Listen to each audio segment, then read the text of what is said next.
Good day, everyone. We are Group 2 of Section 3, and we are here to discuss our topic COVID 19 transmission and prevention. We have based our topic on two journals. First, a review of COVID 19 coronavirus disease 2019 diagnosis, treatments, and prevention by Abdul Hafiz, Shmon Ahmad, Samir Ali Sidki, Mubtaz Ahmad, and Shruti Mishra of the Department of Pharmacy and Department of Life Science, Global University, Saharanpur, India. The second one is the progress of the COVID-19 vaccine effort, viruses, vaccines, and variants versus efficacy, effectiveness, and escape by John S. Tregoning, Katie E. Flight, Sophie L. Higham, Ziyin Wang, and Benjamin F. Pierce of the Department of Infectious Disease, St. Mary's Campus, Imperial College, London, UK. Let's have a quick overview about COVID-19. The coronavirus disease emerged in Hunan Seafood Market at Wuhan, South China since December 2019 and rapidly spread throughout the world. The virus outbreak has been declared a public health emergency of international concern by World Health Organization or WHO. COVID-19 can spread in different ways. It can be spread from an infected person's mouth or nose, in small liquid particles when they cough, sneeze, speak, or breathe.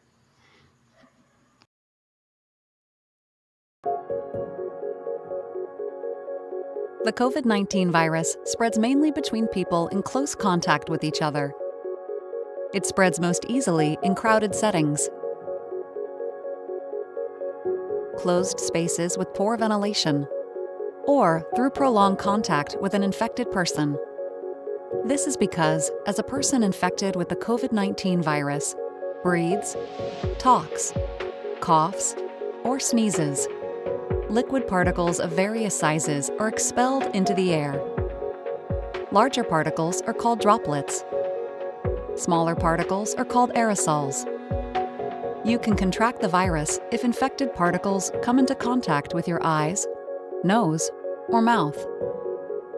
Whether you are inside or outside, always maintain a physical distance of at least 1 meter from others.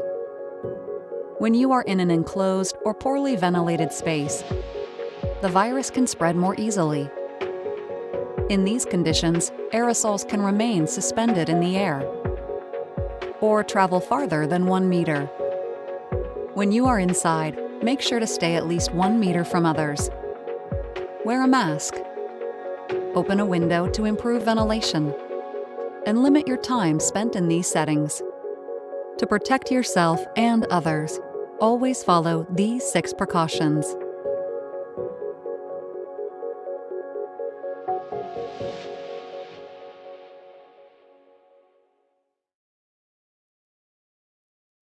The COVID-19 virus is highly transmittable and pathogenic viral infection, mainly transmitted through contact with respiratory droplets rather than through air.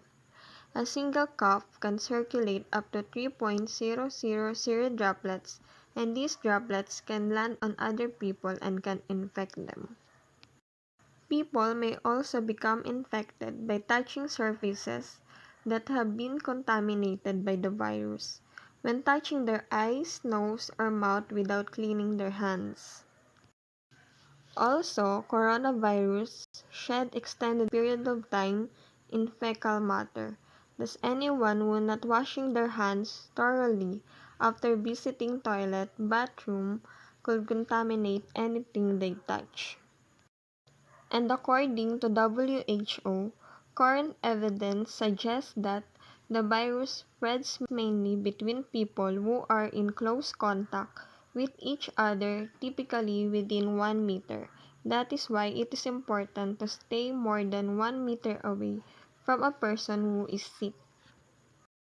Also, the virus can be spread in poorly ventilated and or crowded indoor settings where people tend to spend longer periods of their time. This picture shows that an infected person with COVID-19 can infect through respiratory droplets and droplets in air. It can either be a direct contact, for example, is shaking hands, or can be a close contact. A droplets can enter through nose, mouth, or eyes. Or maybe a droplet can land on surfaces. People can be infected by touching these objects. After touching these objects, the droplet can finally get into mouth or nose. And next we have prevention. Prevention is divided into two parts. That is boosting immune system and prevention and precautions. And lastly, boost your immune system. A healthy immune system, in addition to fundamental illness prevention and true disease resistance, is truly essential.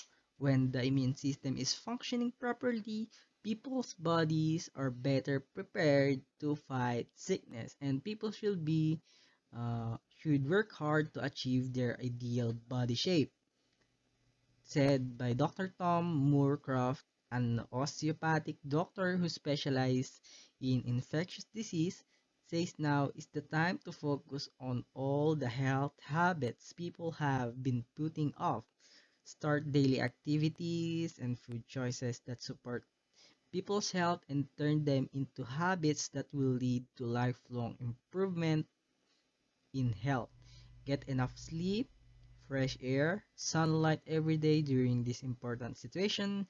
People should also stay hydrated, limit highly processed foods, and ensure that they are getting enough micronutrients when they can with what they can buy in grocery stores right now. In boosting immune system, experts recommend exercising 3 to 4 times a week and at least 30 minutes per day. Fruits and vegetables and a healthful and balanced diet is highly recommended. Practicing a good sleeping hygiene, and if you are smoking, gradually decrease smoking time by time. Limit the alcohol intake if necessary, refrain from drinking alcohol beverage. Taking vitamins may help you to provide nutrients not found in your diet. Vitamin D is in charge of keeping the immune system strong and making new red blood cells and transporting oxygen throughout your body. Vitamin C encourages the production of WBCs. Vitamin D enhances the pathogen fighting effects of monocytes and macrophages. And zinc, necessary for immune cell function and cell signaling. In prevention and precaution, people need to be aware of informations and direction given by the local health authorities and who, so we can prevent human to human transmission, secondary infections, and prevent further spread of the COVID-19. And even some of the people who get infected by COVID-19 virus are experiencing mild symptoms only and recover faster, but it can be more severe to others. These are ways to protect yourself. So firstly, you can wash your hands regularly. Washing your hands with soap and water for at least 20 seconds with alcohol base and hand rub with at least 60% alcohol. Completely cover the hands and rub your hands together until they do not dry. You can do these steps every time you have been on public place after blowing your nose, sneezing, or coughing. And secondly, avoid touching any surfaces that may pick up virus because your hands became contaminated with the virus and can be transferred to your nose, eyes, and mouth because that's where the virus can enter your body and make people sick.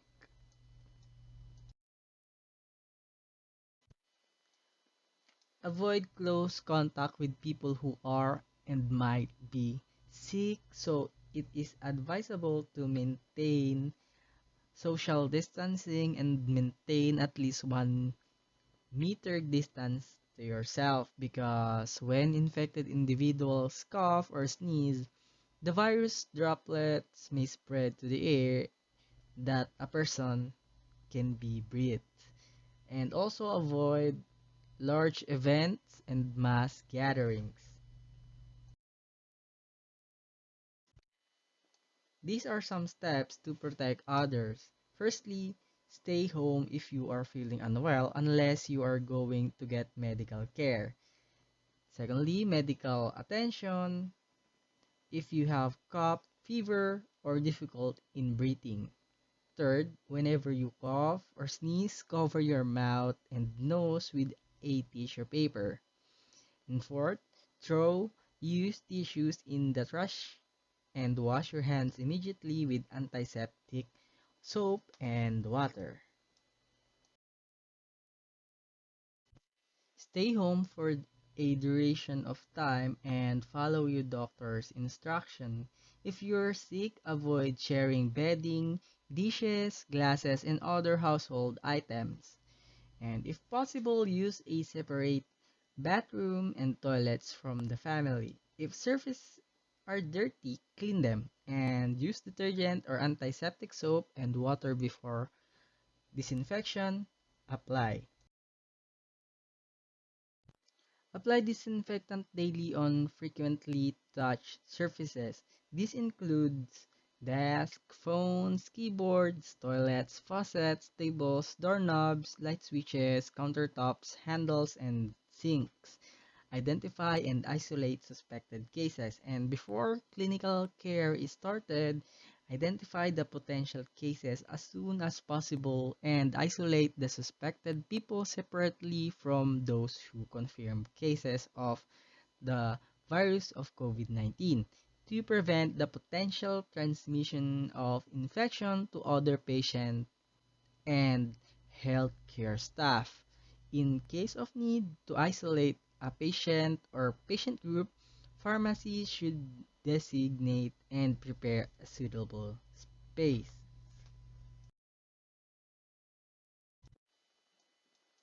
Most patients presenting in the community pharmacies are unlikely to have COVID-19 if they have coughs, colds, or flu-like symptoms but not relevant to COVID-19.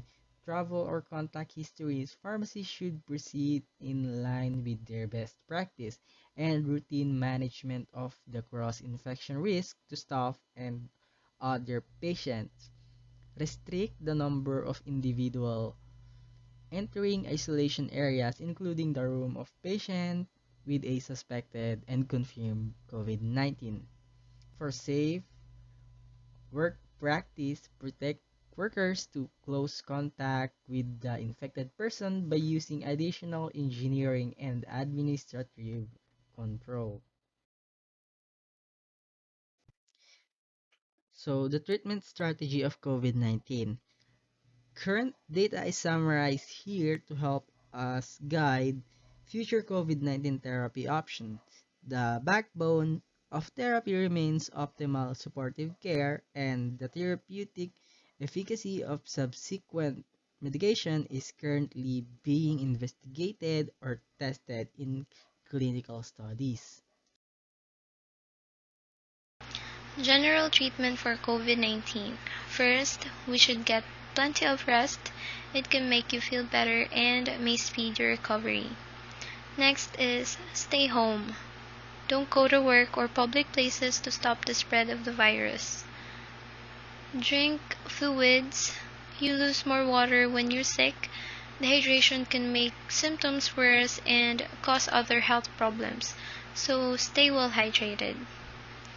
Also to closely monitor the vital signs and oxygen saturation according to patient condition, monitoring of the blood routine result, urine routine result, C-reactive protein, and biochemical indicators such as liver enzymes, and renal functions. Also, the chest imaging.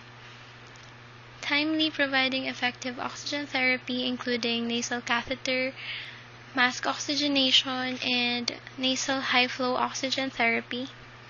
If possible, inhalation of mixed hydrogen and oxygen, which is 66.6% of hydrogen and 33.3% of oxygen, can be applied. Antibiotic drug treatment should be avoided, especially with broad-spectrum antibiotics. Symptomatic treatment. According to the journal, A Review of COVID-19, Coronavirus Disease 2019, Diagnosis, Treatment, and Prevention, patients with high fever are given control measures. If patients are exhibiting the common symptoms of COVID-19, there are standard procedures to be followed. For example, if the temperature of a patient exceeds 38.5 degrees Celsius, antipyretic drug treatment is executed. And there are preventative measures to lower the temperature of a symptomatic patient: warm water bath and antipyretic drug. Antipyretic drug is used to prevent or reduce fever. You can also use common drugs such as ibuprofen 5 to 10 milligrams per kilogram every time and acetaminophen 10 to 15 milligrams per kilogram every time, both of which are administered orally. And if a child suffers from convulsions or seizures, sedatives need to be administered. Oxygen therapy.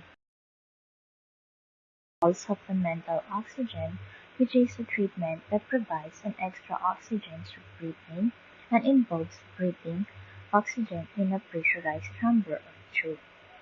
One of the COVID-19 symptoms is having a shortness or difficulty of breathing, which is known as virus that targets the lungs, which could possibly for the patients be diagnosed of hypoxia. Therefore, the patient should be immediately provided with an oxygen tank, nasal catheter or nasal cannula, and non-invasive or invasive mechanical ventilation, especially during emergency conditions. This increases the amount of oxygen that can be taken up by the lungs by up to 3 times what will be obtained from inhaling oxygen at standard air pressure. The additional oxygen travels to all of your organs and tissues in your body via your blood. So, when a patient is infected with the virus named COVID-19, oxygen therapy must be administered immediately with an oxygen saturation below 90%. Even if they show no physical indication of a low oxygen level, especially if the patient has any warning signals of low oxygen levels. In addition, in patients with physical warning signs, the goal of the oxygen therapy is to achieve an oxygen saturation of 95%. And if a patient's oxygen levels do not improve with oxygen therapy, they will need more intensive treatment. So now, I'll be discussing about antiviral drugs against COVID-19. So under this topic, I'll be discussing about the definition of antiviral drugs, dosage of each drugs, drugs under clinical trial, and lastly, potential antiviral drugs. So what are antiviral drugs? These are agents that kills a virus or that suppresses its ability to replicate and inhibit its capability to multiply and reproduce. So it's a group of antiviral drugs including interferon alpha, lopinavir or ritonavir, chloroquine phosphate, ribavirin, and lastly Arbidol. So these are therapeutically useful for the diagnosis, treatment, and prevention of coronavirus-induced pneumonia. So in this slide, I'll be discussing about the dosage of each drug. So the first one is interferon alpha. This one is administered in the form of vapor inhalation at a dose of 5 million units. For adults, 2 times a day. The second one is lopinavir or ritonavir, 400 milligrams or 100 milligrams for adults, same as interferon alpha, 2 times a day. The third one is arbidol. This one is orally administered at a dose of 200 milligrams for adults, 3 times a day. Second to the last is ribavirin. This one should be administered via intravenous infusion at a dose of 500 milligrams for adults, 2 to 3 times a day in combination with interferon alpha or lopinavir or ritonavir. And lastly, chloroquine phosphate is administered orally at a dose of 500 milligrams for adults 2 times a day. And please take note, the duration of the treatment is no more than 10 days. So here's a summary of the drugs with their dosage and duration of treatment. So the next one, I'll be discussing about the drugs under clinical trial. So the first drug under the clinical trial is favipiravir. This drug is under the clinical trial for treating COVID-19 since Feb 15, 2020. So a quick overview of this drug. This one is converted into an active phosphoribosylated form in the cells and is recognized as a substrate by viral RNA polymerase. It acts by inhibiting the enzyme RNA dependent. So apart from being effective for anti-influenza virus, the drug is capable of blocking the replication of flavi, alpha, philo, bunya, arena, noro, and other RNA viruses, thus inhibiting RNA polymerase activity.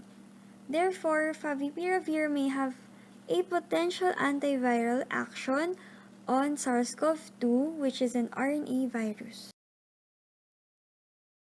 So the second drug that is under the clinical trial for the treatment of COVID-19 is remdesivir.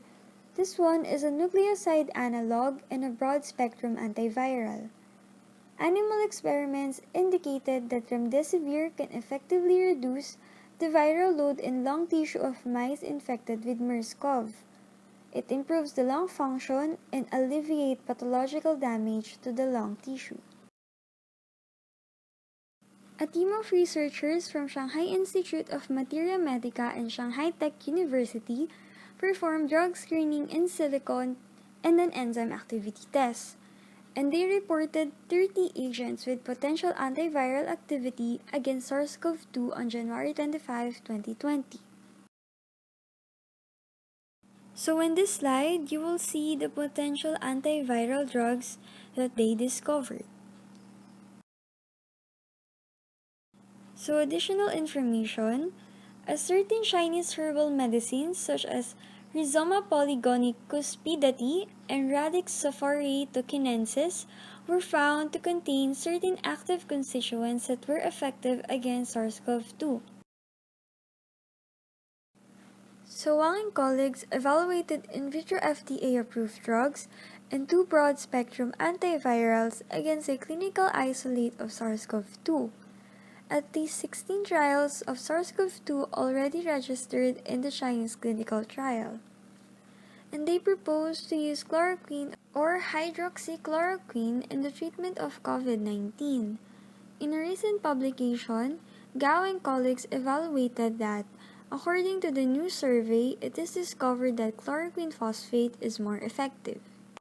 One of their conclusions was that chloroquine is highly effective in control of 2019 nCoV infection in vitro, and that is, safety track record suggests that it should be assessed in human patients suffering from the novel coronavirus disease. In control treatment inhibiting the progression of pneumonia, improving lung imaging findings, promoting a virus-negative conversion, and shortening the disease course.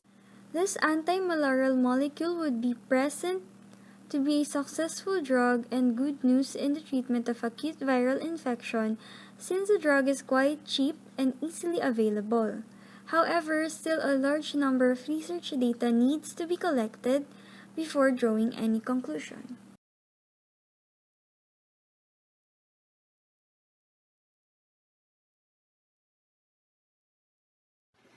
The RNA vaccine platform has enabled rapid vaccine development in response to this pandemic.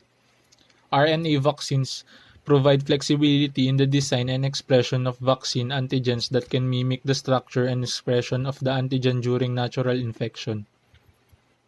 RNA is required for protein synthesis, does not integrate into the genome, is transiently expressed, is metabolized and eliminated by the natural mechanism of the body and is therefore considered safe. RNA-based prophylactic infectious disease vaccines and RNA therapeutic agents have been shown to be safe and well tolerated in clinical trials. In general, vaccination with RNA elicits a robust innate immune response. RNA directs the expression of the vaccine antigen in host cells and has intrinsic adjuvant effects. A strength of the RNA vaccine manufacturing platform, irrespective of the encoded pathogen antigen, is the ability to rapidly produce large quantities of vaccine doses against a new pathogen.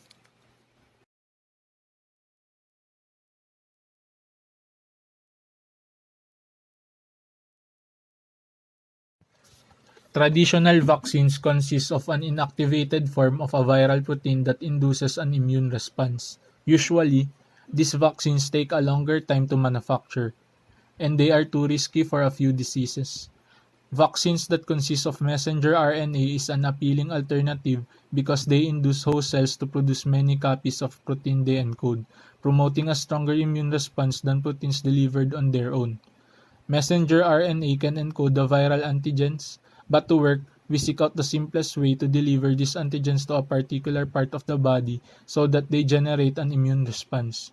It also makes sure that the vaccine causes appropriate immune stimulation to get a strong response.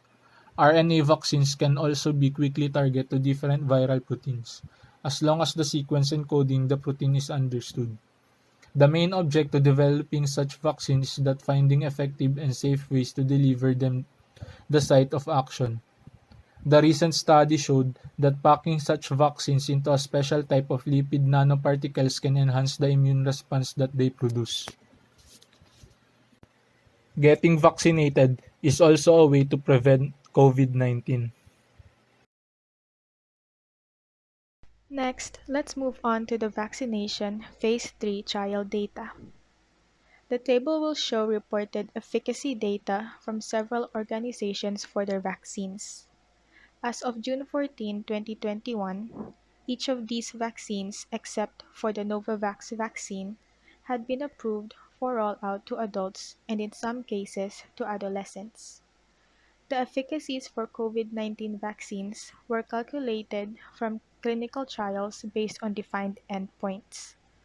While these values are important for the approval of vaccines, they do not necessarily reflect the impact of vaccination in the real world, especially when clinical trials have enrolled mostly younger, healthy adults, and these trials occurred in the absence of some of the more recently reported SARS-CoV-2 variants. First on the list are the mRNA vaccines. Pfizer-BioNTech's vaccine, BNT162b2, requires 2 doses taken 21 days apart. Its total trial size is 43,548 and has an efficacy of 95%. Their endpoint measure is symptomatic COVID-19 and positive RT-PCR test result. Eligibility for the vaccine is older than 16 years old. Duration of follow-up for Phase 3 trial is up to 24 months after second dose. Circulating genotypes at location and time of trial were B1 351, B1, B1 427 or B1 419, P2, and B1 526. It was found to be 100% effective in preventing CDC-defined severe disease and 95.3% effective in preventing FDA-defined severe disease. Moderna, or mRNA 1273, requires two doses taken 28 days apart. Total trial size is 30,420 with an efficacy of 94%. Endpoint measure is also symptomatic COVID-19 and positive RT-PCR test result.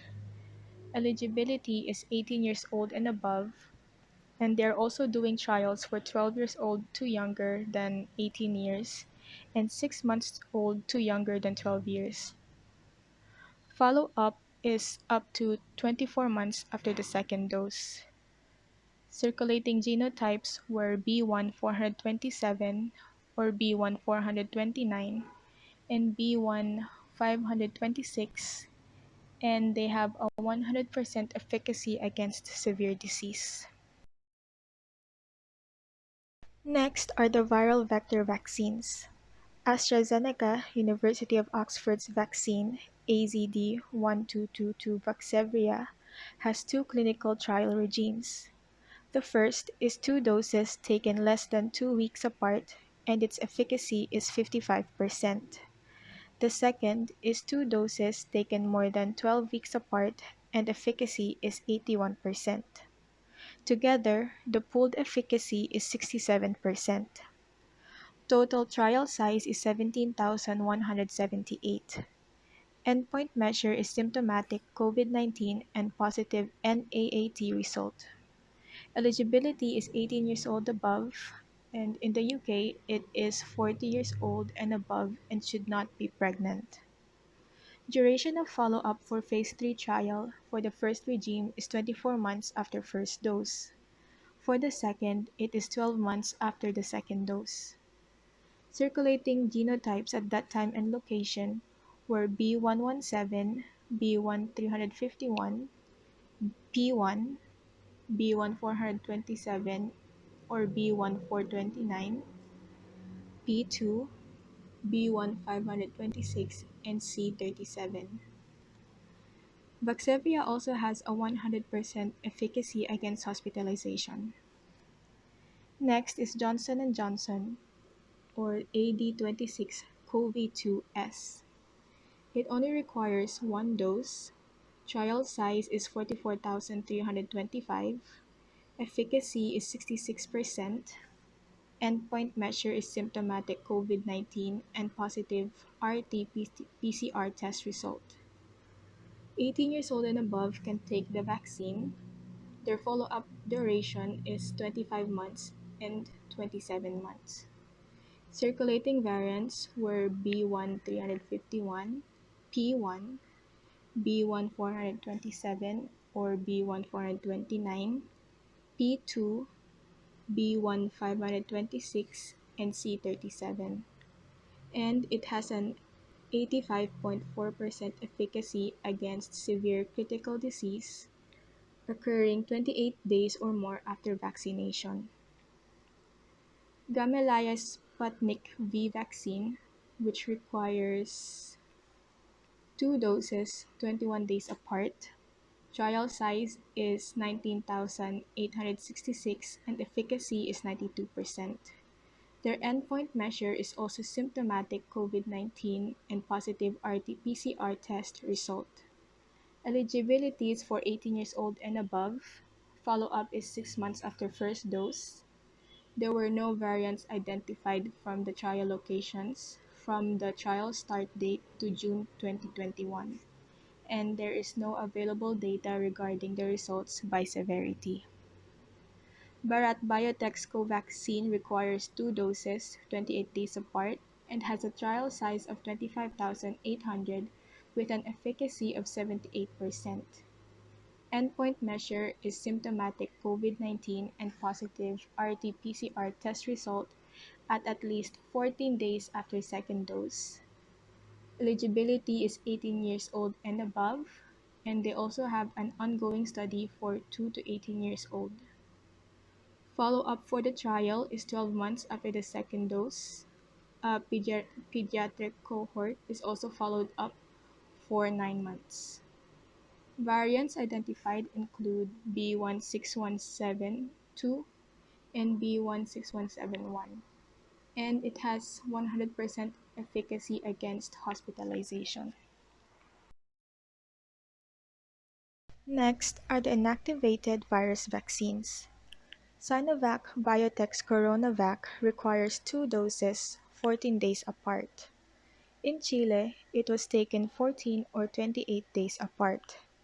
Trial size is 2,300 in Chile, 13,000 in Turkey, and 12,688 in Brazil.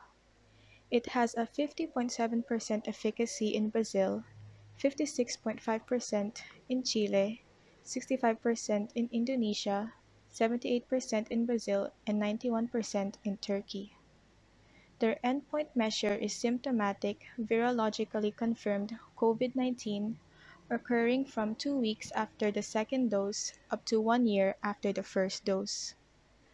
18 years or older can take the vaccine, and their follow-up for phase 3 trial is 12 months after the first dose.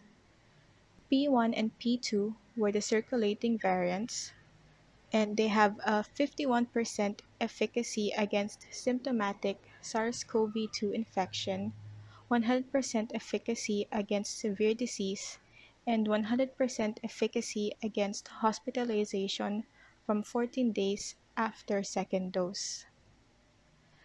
Sinopharm or BBI-BP CORE-V requires 2 doses 21 days apart. Trial size is 45,000 and their efficacy is 78%. Their endpoint measure is the occurrence of COVID-19. 18 years old or older can take the vaccine, and their follow-up is also 12 months after the first dose. No variants were identified originating from the trial locations during this time, which was June 2021. It has a 79% efficacy against hospitalization. Lastly are the protein subunit vaccines. Novavax or NVX-CoV2373 requires 2 doses, 21 days apart, has a trial size of greater than 15,000, and has an efficacy of 89%.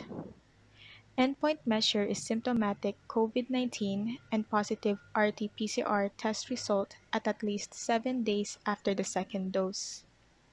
It is eligible for 18 years old and above, though there is an ongoing study for 12 to 17 years old.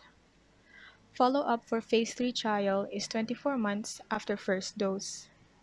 Circulating variants were B.1.1.7, B.1.351, B.1.427 or B.1.429, and B.1.526, and it has a 100% efficacy against severe disease and hospitalization.